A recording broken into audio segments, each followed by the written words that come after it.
Hello, everybody, and welcome back to another episode of Talking 1265. Today is Tuesday, August 25th. I, of course, am your host, JC. Oh, hang on a minute. This is episode 85. That's the information I was looking for yet. Yep. I am your host, JC, here with two of the usual suspects. We got Coach Good evening. and Norm. Gentlemen? I'm not sure where Rick went tonight, but he's not here. So Nope, he's at a conference or some crap.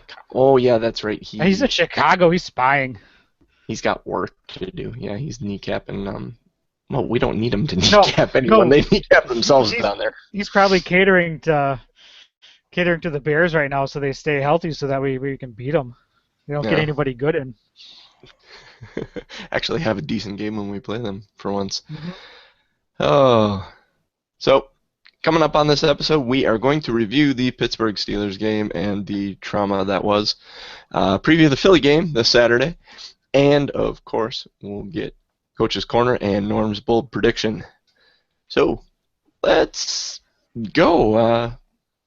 Last Sunday, noon kickoff Sunday. It was wonderful. It was Packer football, and we lost 19-24. That isn't necessarily the loss we're going to spend most of the time talking about. The loss we will probably be spending a lot of time talking about would be one Jordy Nelson. How do we feel? Life goes on. I don't know. It's at least it wasn't Aaron. I don't know. He's the There's something to that, honestly. Yeah, he's 1. Randall Cobb's 1A. Devontae Adams, I'd say, is getting up to be 1C. Right now he's 2. I have some other comments about reactions to this after you guys discuss it. I have some generalized statements to make about bringing players in. But I don't know. I mean, it's not the end of the world. The Packers are so deep in the depth chart that I think they're going to be okay. I kind of regret making my bold prediction last week because I knew I was going to jinx it somehow. This is your fault, isn't it? It is totally my fault. I take all the blame. I think I put Coach to sleep. Well, I was talking with Rick. We watched the game together, and the one thing that we both kind of said about it is if we had to choose a star player at any position on the team, wide receiver is probably the best position for us or for the Packers as is. Because when you quantify star players, you count a handful of them. Obviously, Aaron, Cobb, Nelson, Lacey, can lump Matthews and Dix in there. We are pretty deep here at wide receiver compared to those other positions, and to lose Nelson is the effects are going to be felt, but I don't think it would be felt as much as had we lost Lacey or Aaron for sure. I agree. Losing Lacey would be detrimental to the team's game plan. Coach, you there? Yeah. I've never been one to not say something because I don't want to see how it's going to be mistaken or ill-received. But people are crying over this, and man, I just don't get it. Okay, let me give you a backstory. Crying in football. Yeah, right. No, you're wrong. There's no crying in baseball. Oh, Right. Sorry. Football has been a big part of my life for most of my years. It has been more important in my life for more years than it has been not important, if that makes sense, right? Yes. I have the pleasure to know Jordy outside of football. We go to the same church. I've said that a couple times, so I know him and Emily and Royal and the boys and everything on a different kind of plane. I feel bad for Jordy the person because I've had that surgery. I know how bad the rehab sucks. I know how bad the nerve pain is. But life goes on. Just today I was out with my son working on football.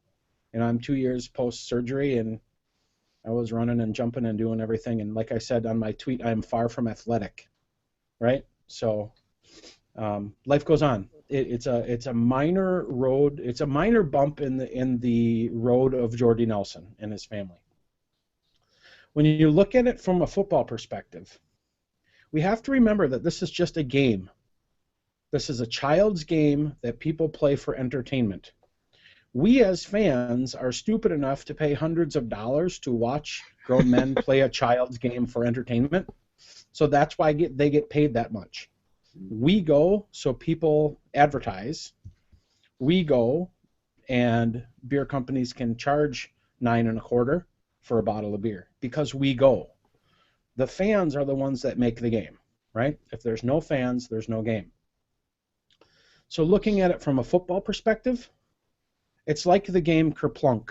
Have you guys ever played Kerplunk? Mm-hmm. Yes, You I enjoy load the that. marbles up on top and you put all the straws in and you pull a straw out, right? Well, there's 22 straws, or we'll say 53 straws in there, and a bunch of marbles are on top. And what happened was, since it was a preseason game, we pulled the first straw out. Now, if you've ever played the game Kerplunk, the person that pulls the first straw out never, ever, ever loses a ball, right? There's 52 other straws holding the balls up. Guys, the sky is not falling. Yes, he was one of our second best players on the team. Does it hurt the team? Yeah. Did Robert Brooks have ACL surgery? Yeah. Yeah. Did Aaron Rodgers have ACL surgery? Yeah. Did Adrian Peterson? Yeah. We can just keep going on and on and on. Did Right? Coach? I did. Yes. Right? We all seem like it's a big deal right now because we're so close to it, and everyone's like, "Oh my God, I can't believe." Blah, blah, blah. Okay, get over it. Jordy Nelson even said it himself today. He was kind of amazed by all the outpouring and all the support, but he wants it to be over. Let the guy reduce his swelling, get his surgery, rehab, be back with the team, business as usual. Aaron Rodgers said, injuries are 100% chance for every player in the NFL. You have a 100% likelihood of getting an injury. This is one of his. Did we make a big deal about it in the offseason that he had a hip procedure done to relieve some impingement? Nope, because we didn't know about it. We just know about this one. It's not a big deal, you guys. Yeah, does it affect the team? Yeah. Are there 52 other players that have to play? Yeah. So if we were to lose Aaron Rodgers, if we were to lose Jordy Nelson and Eddie Lacy and Randall Cobb and Clinton Dix and Clay Matthews and Julius Peppers, and they all had torn ACLs, would the sun come up? Would the Green Bay Packers have a football team? Yes. Yeah. Are we going to love them when they stink? Absolutely. Are we going to love them when they win the Super Bowl? Absolutely. We're fans. We don't jump on and off. So I wish the fans would just settle the hell down a little bit. Get over it. It happens. Sorry to interrupt you. I know you're on a roll, but your settle the hell down brought flashbacks of last year. Five letters. No, don't you say it. I saw that meme already on Sunday. You shut the hell up. You watch your damn mouth. Relax. I saw that meme immediately during the game on Sunday already, and my head just started pounding. While we're on Jordy Nelson rants, associated with this, I laughed my ass off today when I heard people clamoring for Randy Moss, Santana Moss, who else? They're asking for somebody really... Reggie Wayne, except he got signed. Reggie Wayne, except for he got signed. I think I heard Robert Meacham in there. And I'm like, why? Why are we quick to try to pull the trigger? And trust me, I know what the answer to this is. But why are people so quick to pull the trigger on getting in a new receiver? We have 6 other receivers on the depth chart, 3 of which who are lighting things up right now. Montgomery, Janis, and White. They're all playing very well, and they are very fast. And I'm pretty sure can run a straight line as fast as Randy Moss, at least faster than Randy Moss could right now. And what gets me is that we live in Green Bay. We're Green Bay Packers fans, and the people who are screaming and yelling are Green Bay's Packers fans. Well, what do we know as Green Bay Packer fans that Ted Thompson does? He drafts and develops. He drafts and develops. How many players on the team are not draft and develop players? 2. Why John the Kuhn hell and would they go out Kuhn and Peppers. Julius and Peppers. either of the Mosses, a Robert Meacham? Why would Ted suddenly break his mold and panic and go look for an old receiver, specifically one who hasn't been in the league for like 2 years? He won't. Yeah, he won't. Yeah. No, right. no, I know he won't. But the overreaction, kind of going with Coach's comment there, the overreaction to having to get a new receiver in today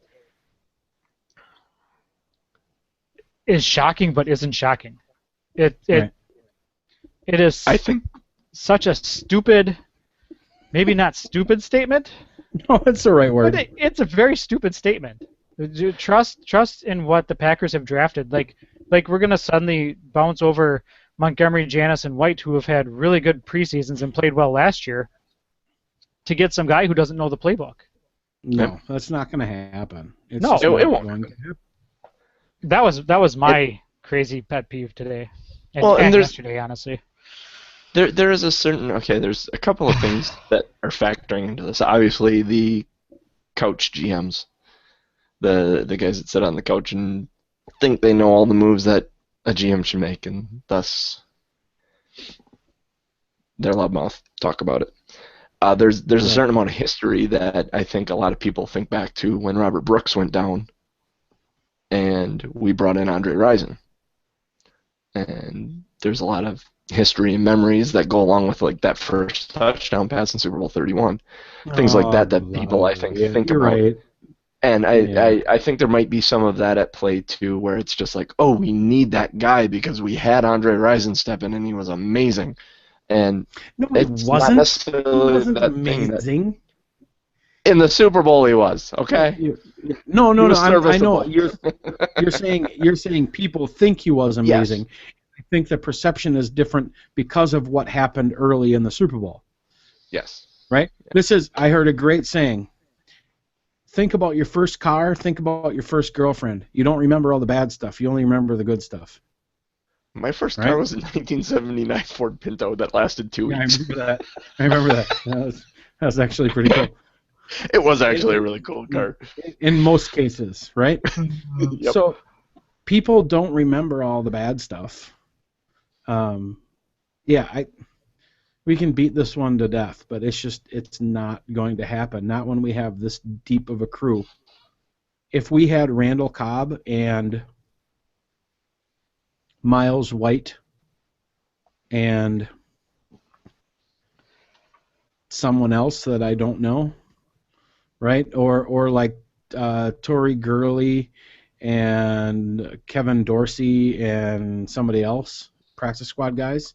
Yeah, then maybe I'd be like, we only have one viable wide receiver. We should probably get another one.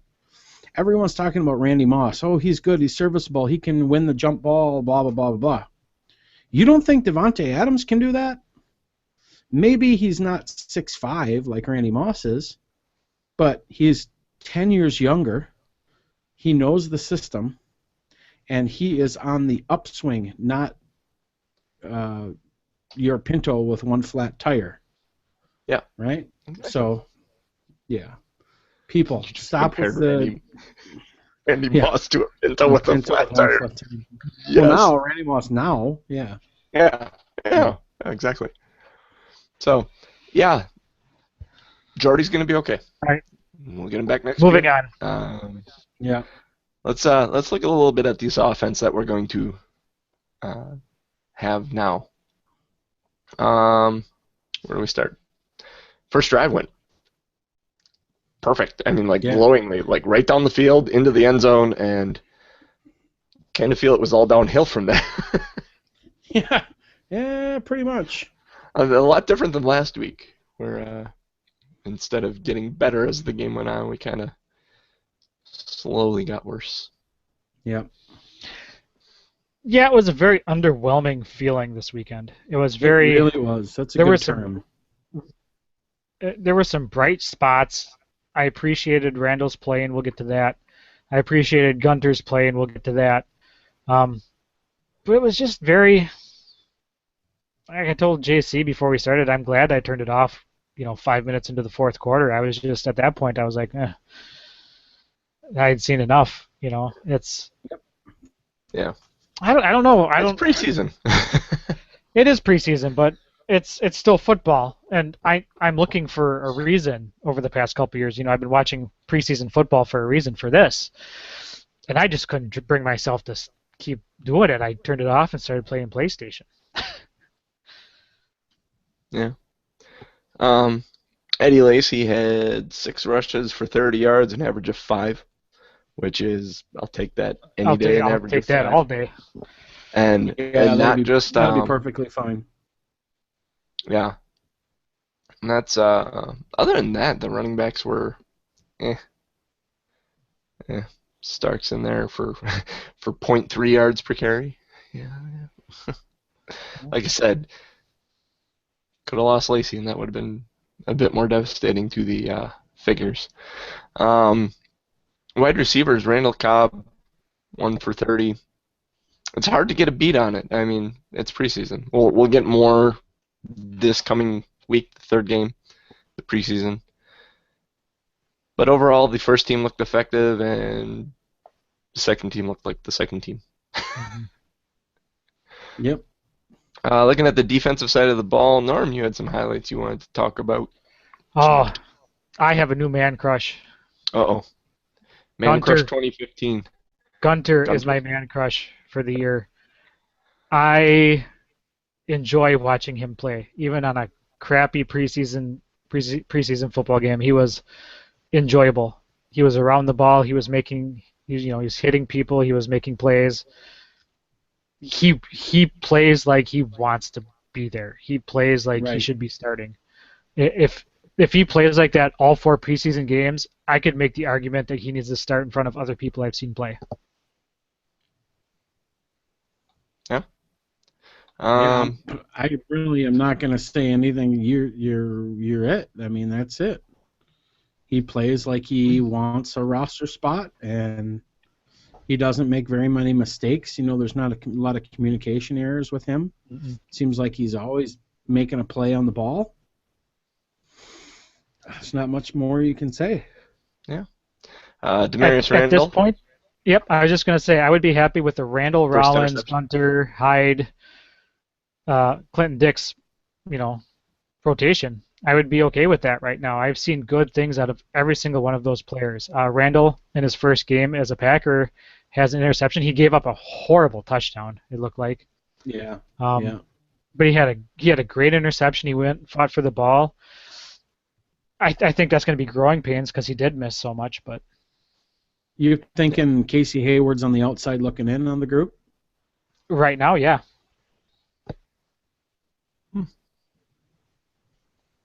Like I said, I could make an argument for Gunter over half the people on the team right now. Right. I'd like to see some reps with Gunter in the ones. Just to really see. And I'm not saying he has to be perfect by any means. No. But if you put Gunter against the ones in Philly or at home versus Philly this week, and he makes a play or just barely misses making a play or something like that where he's right there, then that would cement it a little bit more for me. Jury's still out. It's still early yet. He's got a game and a half. We'll really see what he's like in the fourth game, and the starters don't play a whole lot and he gets a ton of reps. We'll really see what he's made of. Right now, looks promising, though. Kick returns, punt return situation. Janice and Montgomery both had 10 yards on a punt return, so a horse piece there. Rajon Neal had the long on kick returns for 38. Janice had one for 15, and Montgomery had one for 13. Eh. I was disappointed in Bosch the one return for game. touchdown. Yeah. Yeah, Right. it's true. It's true. The other special teams note, Mason Crosby gets the gold star for the 55-yard long field goal. Right down the middle.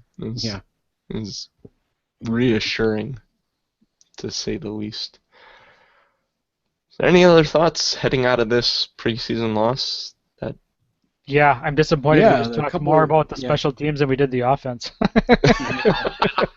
A couple of things that I was really looking forward to judging on this game were third down efficiency, fourth down efficiency, and red zone scoring. We were 1 for 1 from the red zone, and that was the first drive. And the sad part is we never got back in the red zone after that. So, yeah, we can't have red zone scores if we're never in it. The other stat that really kind of turned my stomach was third down efficiency. That's how you win games. You look at third down efficiency and turnovers. Right? Third down efficiency and turnovers. There is a matrix. I don't have it, or I don't know it. I have it somewhere. That you put down your third down efficiency, your turnovers, and first downs in this thing, and it tells you whether or not you're going to win or lose the game, regardless of score, regardless of anything. And it's right like 70% of the time. The Packers' third down efficiency was 2 for 14 this game. Yeah, their fourth down efficiency was 1 for 2, 50%. So on fourth downs, they're 20% lower than the league average of 71%. Third down efficiency was 2 for 14. That's horrible. That's bottom of the barrel. You might as well just hike the ball, kneel it, and walk off. Right. Pittsburgh's was 6 for 15, and that's bad. Yeah. Now, we didn't have any turnovers. We didn't lose any turnovers. We got 2. We gained a fumble, and we picked the ball off. So we're +2, they're -2. But their third down efficiency and their first downs gained were the difference. We had 9 first downs passing, 1 rushing, versus their 14 and 2. So there is not really a whole lot in that to like. Yeah. It's a lot of yeah. a lot of numbers to kind of drive the point home. And it was exactly what I was looking for. Those are the things that we listened to last week's show. These are the things we need, the 3 keys to victory. We stunk on all 3 except for red zone scoring, but we weren't even in the red zone. So that's why we lost the game. Yep. And I don't want to beat this to death, but all the players know that Jordy's knee was bad, right? Oh, Jordy's got a knee. He's in the locker room. He's not coming back out. He's not coming back out. He's not coming back out. Whether or not guys say we're here to play and it's a business and blah, blah, blah, they know. They all know. They were somber, right? There was a little bit of a hangover there, so. Yep. That's their buddy, man. It's tough to swallow when that happens to your buddy. Thankfully now, instead of week 2, we can sort all the problems out now over the course of the next 2 games and that practice coming up to the season opener and work out the bugs and really find out who's going to be that number 3, 4, 5 receiver. Yeah.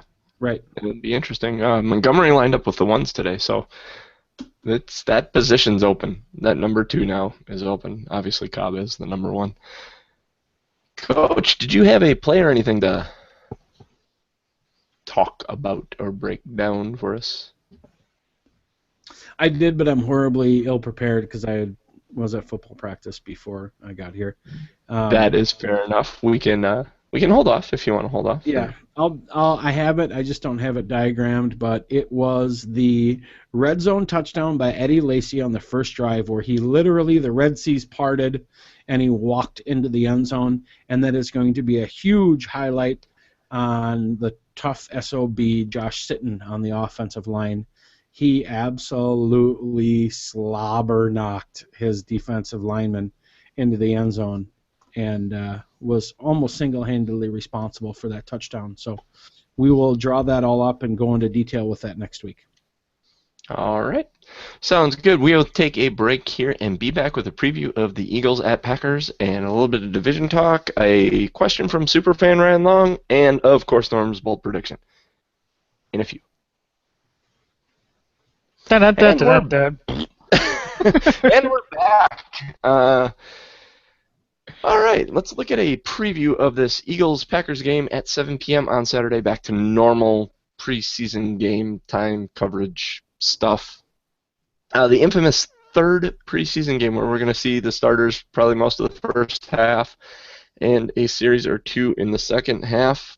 Or do they change that based on what happened to Jordy? Nope. No, God, I hope not. Same here. You know, yeah, I saw that last night too. Did you guys watch the Bucks game last night? No. That one I Okay. didn't.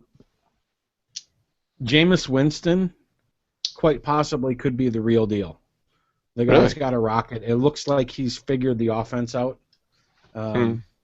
He looked really good. He looked really good. That or the Bengals are super, super horrible. I mean, the Bengals could be really bad. Their defense could be really super bad. But Jameis Winston looked really, really good. Really good. I've heard the same about Mariota too. I've heard that both of them are starting to look like actual NFL quarterbacks. And the Mariota talk was happening before, like a couple weeks before the first preseason game. Yep. The question is, are the rookie quarterbacks looking good on the first series, or are they looking good when the second team comes in for these defenses? Really good question. It was the first series, and then he got rolled up on and sacked really hard, and then they took him out, which maybe in preseason I would probably do the same thing. He carved up the offense, then took a pretty hard hit, so they took him out. But he ran it up against the number ones. I mean, it was really, really, really good. So and for that, Winston was kind of earning his keep. So Cool. It happens. Barkley was in. Rodgers got hit a couple times pretty bad. They took him out as precautionary. He was supposed to play the whole quarter into the second quarter. Yep. We all know that didn't happen after Jordy got hurt and Rodgers got hit. So I hope they leave him in. If they have good protection issues, I hope they leave him in to give him some reps with the other guys. I don't think Aaron needs it. I honestly think the offensive line could use it because now Bakhtiari is kind of on the mend a little bit. It doesn't look like Eddie Lacy needs the reps, but you need to get that number 2, 3, and 4 receiver in sync with Aaron versus live bullets because that could make a world of difference. Yep. Definitely. We all know the type of arm Aaron has.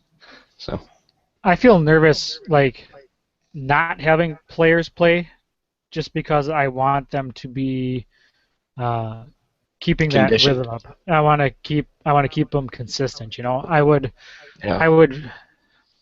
That's why I don't like taking players out of that fourth preseason game.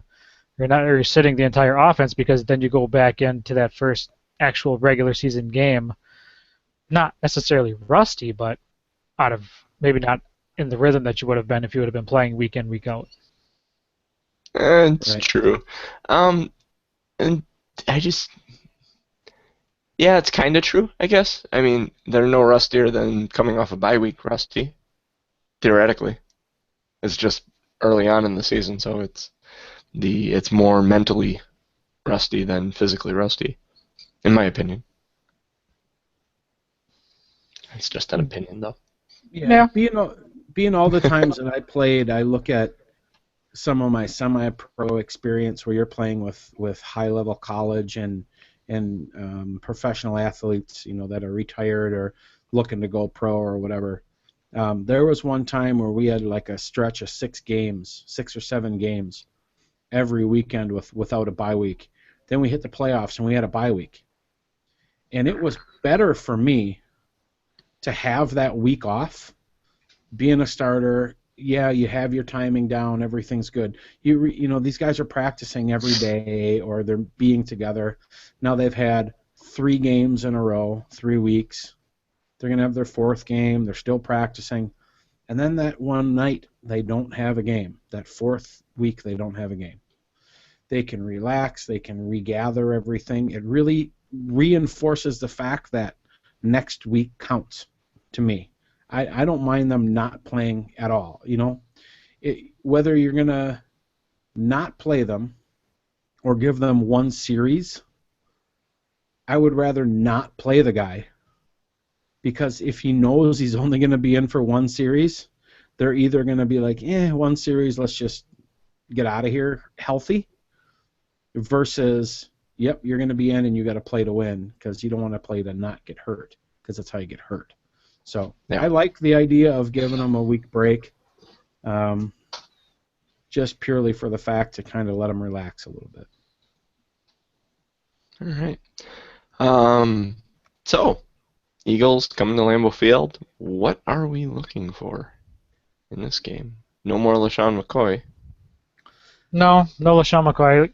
I mean, are you talking about from the Packers or what the Packers will do against the Eagles, like defensively? Both. Like, what are you watching the game for? That came out totally wrong. No, that wasn't it.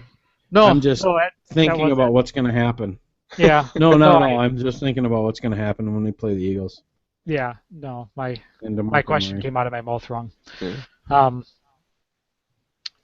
Basically, I'm looking for not last weekend. I want points. I don't care how they come. I want consistency. Mainly this week, I'm going to be looking for the offensive line to keep the quarterbacks upright. That's what I want. I'm going to be watching very clearly, and probably what a lot of people are going to be watching, is the wide receivers. Looking at if Montgomery steps up with the ones and is inserted into that position, or if they stay with Davante Adams as the number 2 wide receiver. Whether White actually makes the step to make the team. Let's see where all that goes. Defensively, looking for the first team to shut down Murray, contain this high-speed Philly offense, which is going to be a task considering what Pittsburgh did to our first team last weekend. Yep. I quite honestly really don't care about the wide receiver play. No? Nope.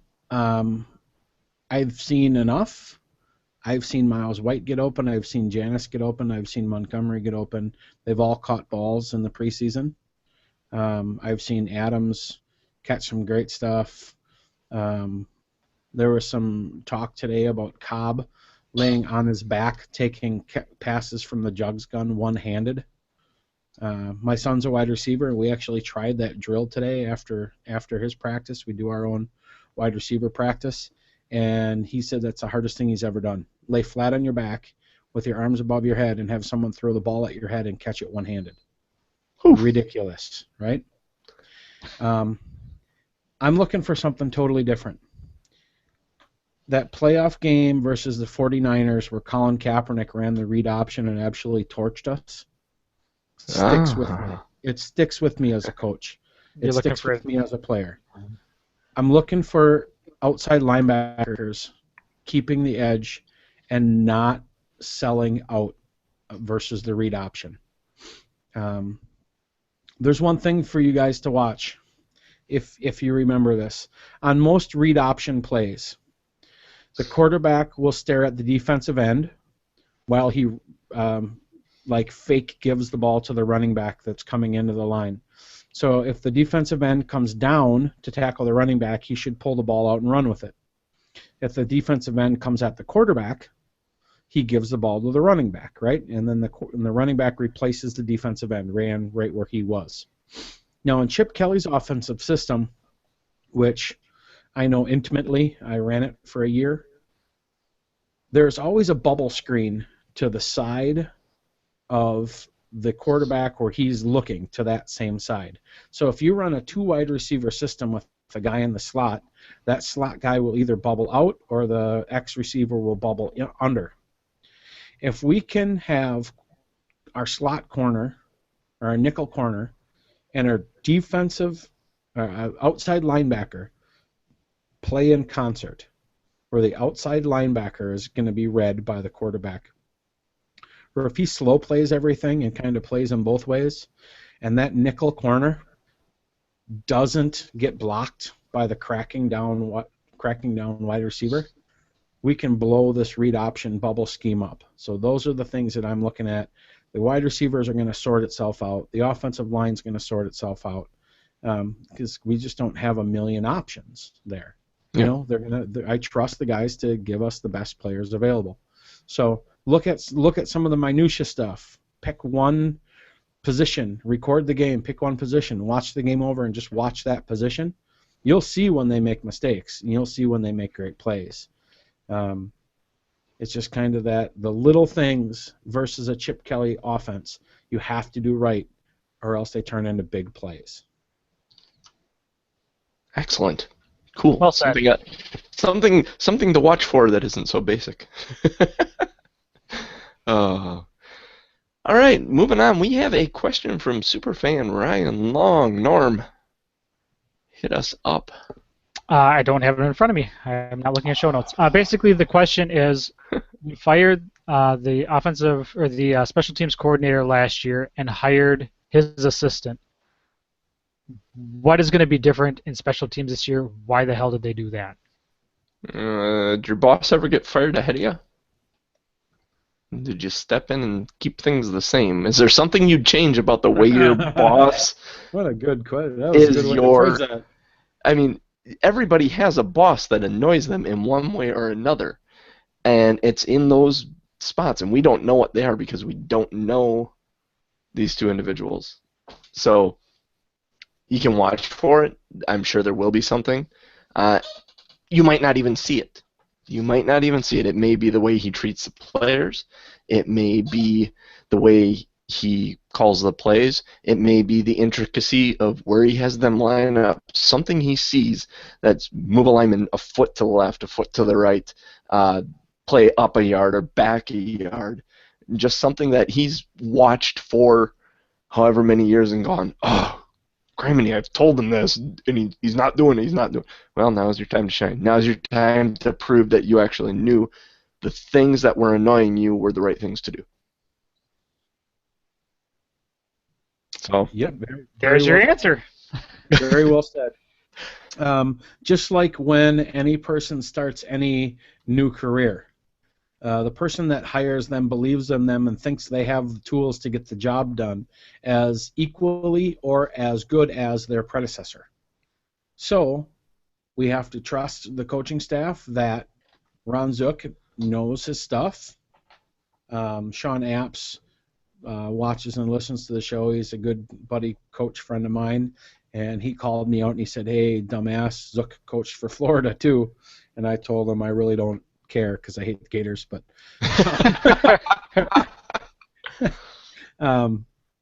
he's right. Zook was a head coach of Florida, so a big-time SEC school.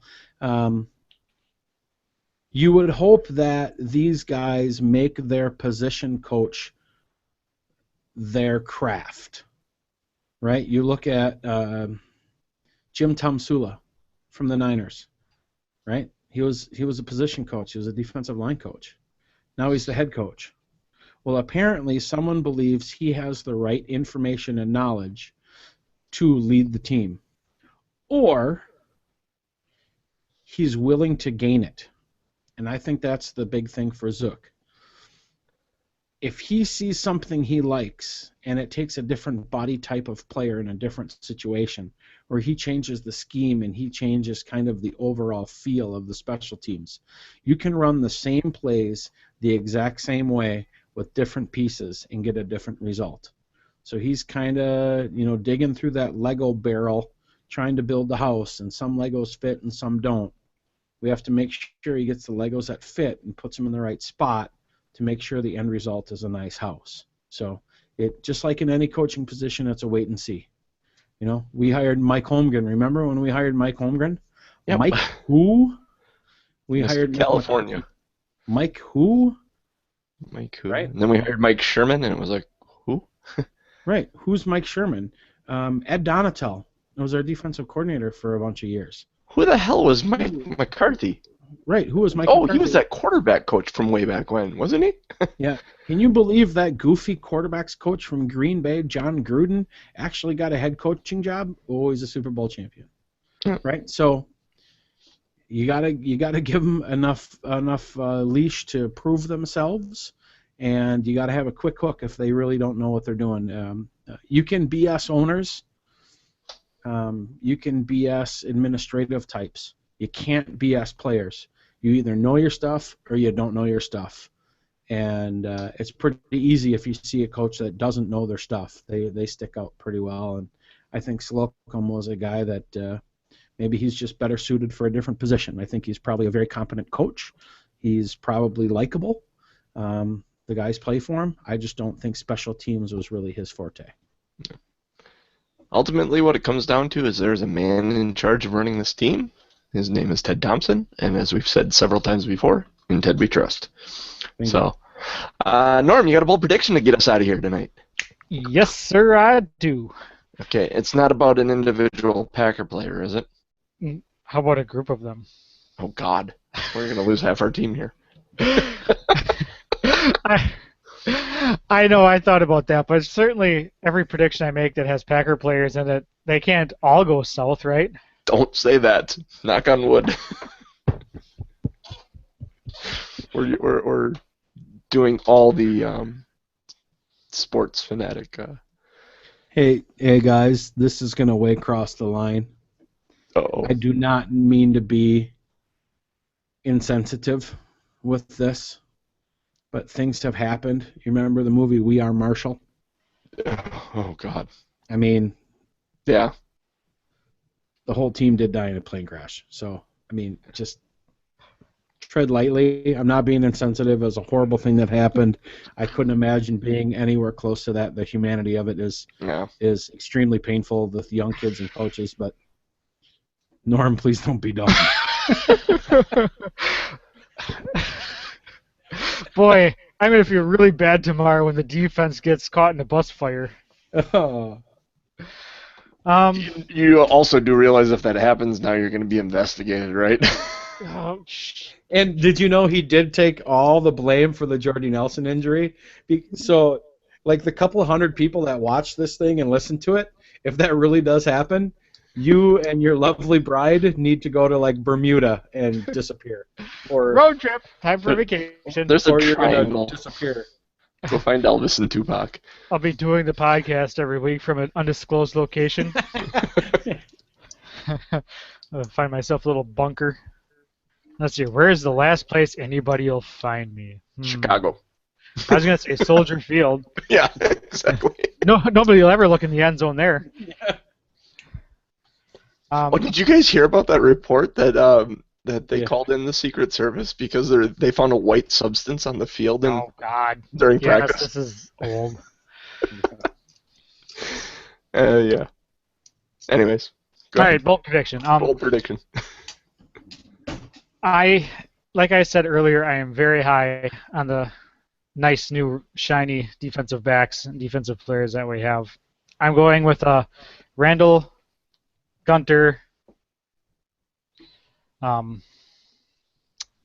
Rollins, interception number, over under is 9.5. I'm going over. All three of them 9.5. You're going all three over. of them together over 9.5 interceptions for the year. It's bold. Could happen. And Well, there's 2 and 2 nickel games and already. dimebacks.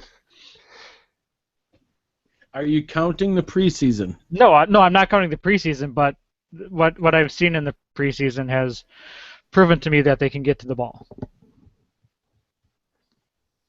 They got to get to the field first. Although some They of them do. will see the That's field. Some of them will see the field. Like I said, nickel and dimebacks will. I'm gambling on the Packers' offense getting big leads, and teams having to throw. I think that's going to be a big factor this year in turnovers on defense. So I'm kind of going on they're going to be throwing on a lot, so there's going to be a lot of opportunities as well as their talents that they've shown so far. Excellent. Well, it's bold, right? That it is. I'm shocked you didn't actually laugh at this one, Coach. Nope. No, he didn't. He actually thoughtfully was looking in the air and counting it out in his head. I was. I Yeah. was going, okay, if he gets this many snaps, he needs to have 3, and he needs to have 4, and then, yes, I was doing that. Yeah. So maybe you weren't too far off, Norm. But that's going to do it for this show. If you want to get in contact with us, all our information is on the brand new Talking1265.com that Norm put together over the off season. That's Yeah, Twitter, just go Facebook. there. Just Go there. Links to iTunes and Stitcher. Articles from Coach and Norm and Rick and me once in a blue moon. If you write us a nice review on iTunes and Stitcher, give us lots of reviews, but if you give us nice reviews, I have a spot on the homepage, I believe, that we can actually publish them. Hey, we'll give you a shout out on the show too. Yep. We'll give you a shout out on the show. I can start putting your nice things that you say about us, or hell, I'll even put the mean things you say about us on there. You can say whatever you want to say about us. Just make sure there's 5 stars there. Yep. Yeah. 5 stars, and then America. Actually, you want Whatever you the. Seriously, folks, this is, I mean, as much as we joke about this, the way iTunes works, that's the best way for us to get exposure. So if you want the show to improve, you want us to be able to do this regularly on a higher quality level, get out there. Get out there, give us a review, get us on the charts so that other people see this, and we'll start getting more notoriety and more eyeballs on the show, and thus more ear holes listening to us. So, Because we love your ear holes. we love your ear holes. And if you actually give us a review this week, hashtag it with Plane Crash so we know which episode it's from. There's the show title. Hashtag Plane Crash. That's going to do it for Coach and Norm. I've been your host, JC. We will see you guys next week.